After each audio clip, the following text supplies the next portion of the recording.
My dear friend, be still and listen, not with the outer ear that strains for instruction, but with that inner awareness which has always known the truth. For what I am about to tell you is not something to be learned. It is something to be remembered. It is the ancient law, older than all systems of belief, older than all religions, older than time itself. It is the law by which all things appear, the law by which all things are sustained, and it is operating now within you as your own wonderful human imagination. You have been taught to seek from the outside, to labor, to calculate, to compete, to manipulate the conditions of life in order to secure what you desire. Yet I tell you with absolute certainty, nothing has ever come to you from the outside. The outer world has never been the cause of anything. It is the effect. It is the shadow cast by your inner state of consciousness. Consciousness is the only reality. There is no other. When you hear the words win the lottery, you immediately think of numbers, tickets, odds, chance, probability. You imagine a system that must be beaten, a mechanism that must be outsmarted. But all of this belongs to the world of effects. It belongs to Caesar. And we are not concerned with Caesar. We are concerned with the kingdom of heaven, which is within you. The principle is simple, yet it is absolute. You do not get what you want. You get what you assume to be true. Assumption hardens into fact. That which you feel yourself to be will externalize itself in your world.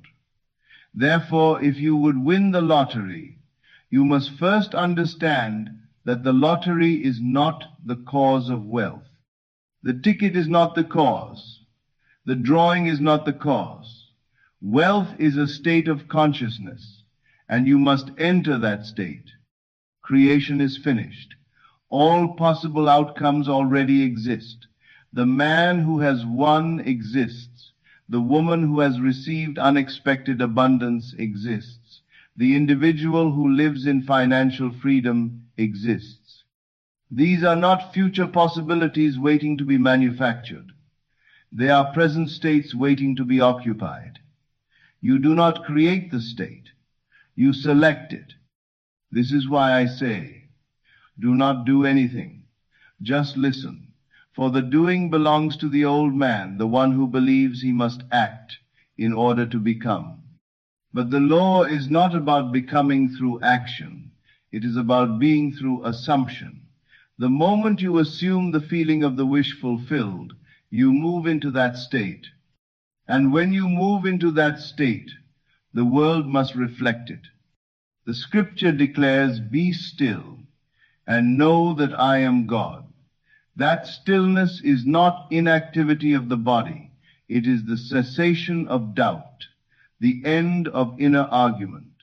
It is the quiet conviction that what you have assumed is already so.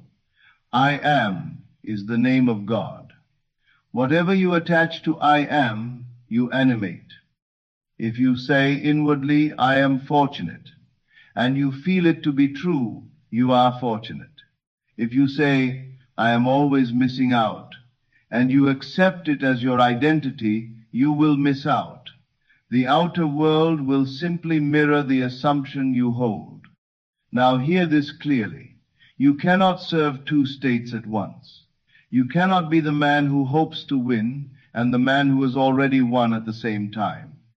You cannot be the one who worries about bills and the one who lives in financial ease simultaneously.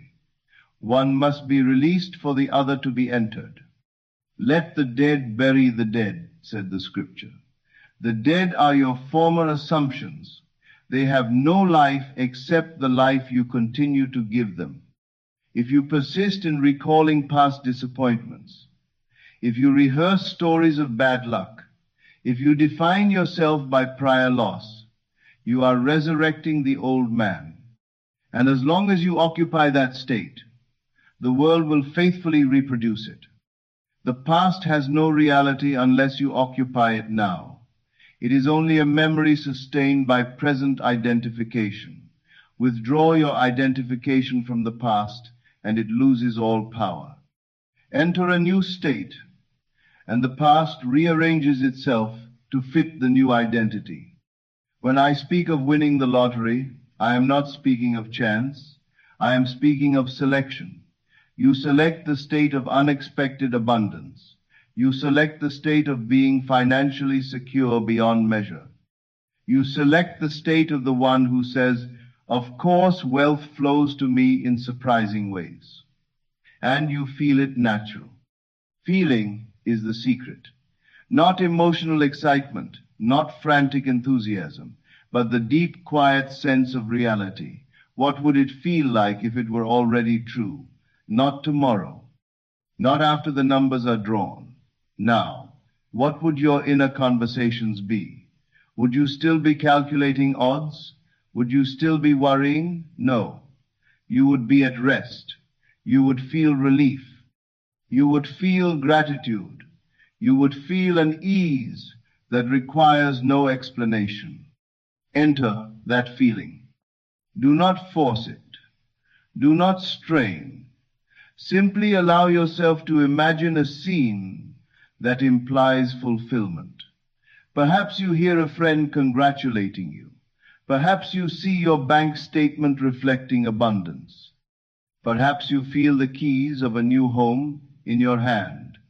Choose a simple scene and experience it in imagination as though it were happening now. Hear the tones of reality. Feel the solidity of the moment, and then let it be. Do not repeat it endlessly in anxiety. Do not check the world for signs. The seed has been planted. If you dig it up daily to inspect it, you destroy it. Assume and rest. The Sabbath is the psychological rest that follows true assumption. It is the knowing that it is done, not because you have seen evidence, but because you have changed states. Change of state is the only change that ever occurs. You may say, but what if the numbers do not align? What if the ticket is not chosen? I tell you again, the ticket is not the cause. The drawing is not the cause. The world will arrange itself in whatever manner is necessary to express the state you occupy. It may come through a lottery. It may come through a gift. It may come through an opportunity you never anticipated. The how is not your concern. The how belongs to the bridge of incidents. The bridge of incidents is the series of events that unfold naturally after you have assumed the end. They will seem ordinary. They will seem unrelated, yet they are compelled by your inner conviction. You need not push them. You need not direct them. They will carry you to the fulfillment of your assumption. This is why I say, do nothing. Just listen. The listening is an inner alignment. It is the recognition that imagination is God. When you imagine from the end, you are exercising the creative power of the universe. There is no greater authority. The world reflects who you are being. If you are being the one who expects disappointment, disappointment will appear. If you are being the one who knows that life surprises you with generosity, generosity will appear. The mirror has no choice. It reflects. You do not stand before a mirror and try to change the reflection by adjusting the glass. You change your position, you change your expression, and the reflection changes automatically. So too with life. If you desire wealth, do not attempt to manipulate the reflection. Change your expression, your inner identity. Be the wealthy one in consciousness. Feel the stability. Feel the confidence. Feel the absence of fear. And the reflection must follow. According to your faith, be it unto you. Faith is not belief in an external deity. Faith is loyalty to your unseen assumption. It is remaining faithful to the state you have chosen, regardless of appearances. Appearances are the delayed expression of former states. Do not be disturbed by them. They are only the echo of what you once believed. If you remain in the new state, the echo will fade, and a new sound will arise. You are not at the mercy of chance. You are not subject to probability. Probability is the logic of the old man. The new man knows that consciousness precedes experience. First the assumption, then the manifestation. First the inner conviction, then the outer confirmation. Therefore, if you would win, win within. Feel yourself victorious. Feel yourself favored. Feel yourself chosen, not as a boast, but as a quiet fact. And then walk in that feeling. Do not announce it. Do not defend it. Do not argue for it. Simply be it. The moment you truly assume, there is a subtle shift, a calm certainty. You no longer feel the need to make it happen. That is the sign you have entered the state. And once entered, it will objectify itself. It must.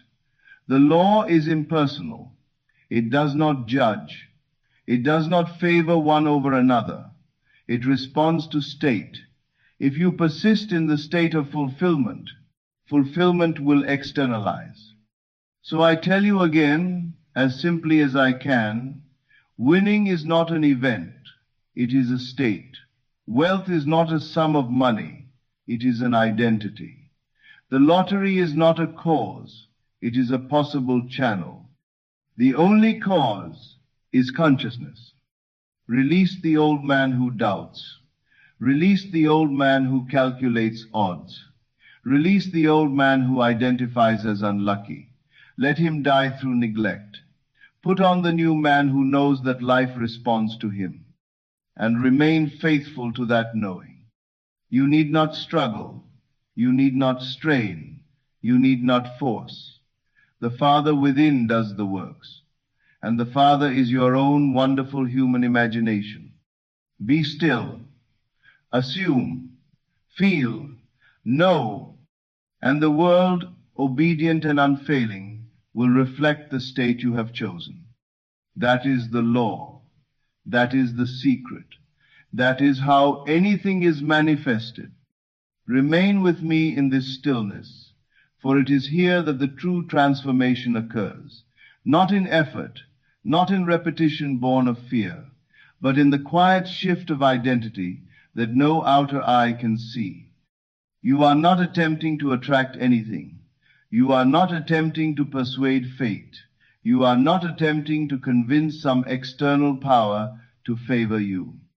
You are recognizing that the power has always been within, and that what you call winning is but the visible confirmation of an invisible decision made in consciousness.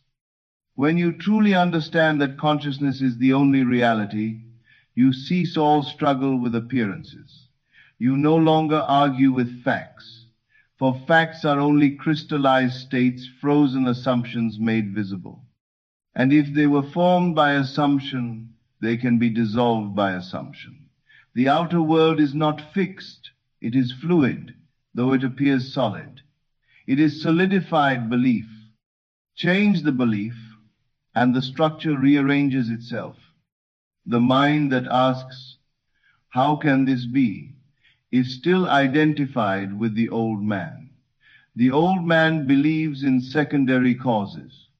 He believes that numbers determine outcome, that statistics rule destiny, that circumstances are independent of him. But the new man knows that every number, every circumstance, every so-called random event is animated by consciousness. Not consciously, perhaps, but inevitably. There is only one cause. I am. If you say, "I am always fortunate," and you feel it to be so, life will find 1,000 channels to confirm it. If you say, "I never win," and you accept it as identity, the world will confirm that also. It does not choose. It reflects. This is why I tell you to listen once. For when you truly hear it, when it sinks beyond the intellect into the depths of being, you do not need repetition born of anxiety. You do not need constant reassurance. You know. And that knowing is creative. Knowing is different from hoping. Hope still looks outward. Knowing rests inwardly. Hope waits. Knowing is. When you enter the state of the one who has already received abundance, you are not pretending. You are selecting. Creation is finished. Every conceivable outcome already exists in the infinite body of God, which is your own imagination. You are not manufacturing a future. You are tuning into a present reality. Think of states as rooms in a vast mansion.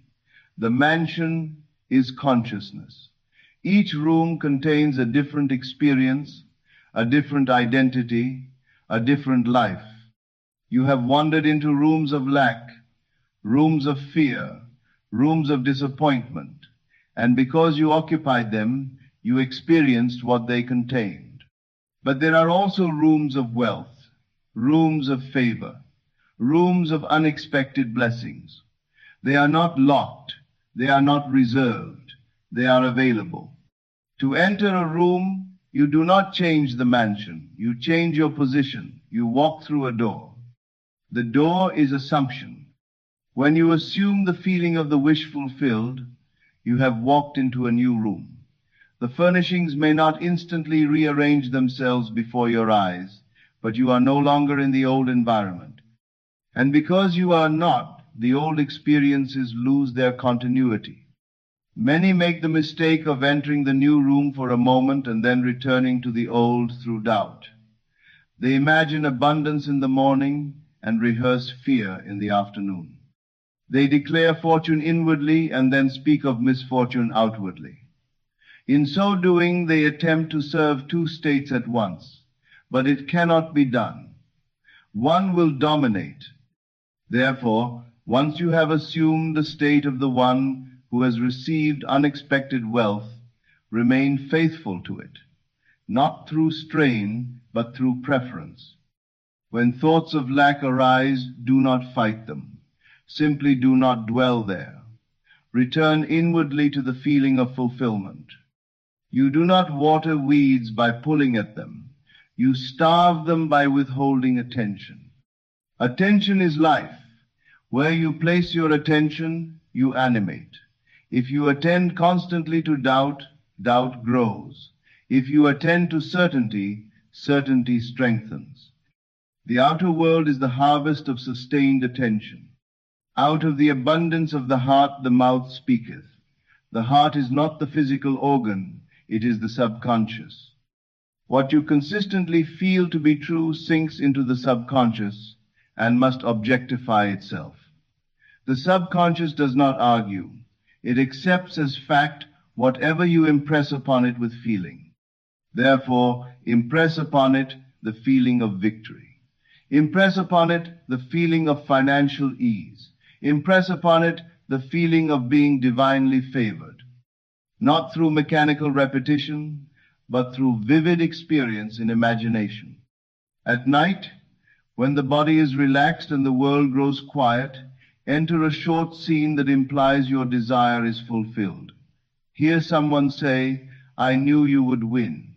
Feel their handshake. See their smile. Experience the moment as though it were occurring now. Then fall asleep in that assumption. Sleep is the gateway to the subconscious. What you carry into sleep you plant deeply, and what is planted must grow. But do not mistake technique for power. The technique is only a vehicle. The power is your identity. If you truly accept yourself as one who is blessed, who is favored, who moves through life supported and supplied, you will find that events rearrange in ways that defy logic. Logic is built on past observation. The law of assumption operates from present conviction. You may look at your present bank balance and say, "This is reality," but I tell you, that is the echo of former beliefs. It is not ultimate reality. Ultimate reality is consciousness. If you change the inner conviction, the outer fact must follow, for it has no life of its own. The world is yourself pushed out. Every person you encounter is an aspect of the one consciousness, reflecting your assumptions. They play their roles faithfully. If you assume generosity, they will express generosity. If you assume indifference, they will express indifference, not because they are puppets, but because the one life animates all. There is no separation. When you understand this, you no longer feel at the mercy of circumstance. You no longer fear chance. You recognize that what appears as chance is simply the orderly unfolding of a state assumed. So when I say win the lottery, I am not urging you toward a specific mechanism. I am inviting you into a state of absolute confidence in your creative power.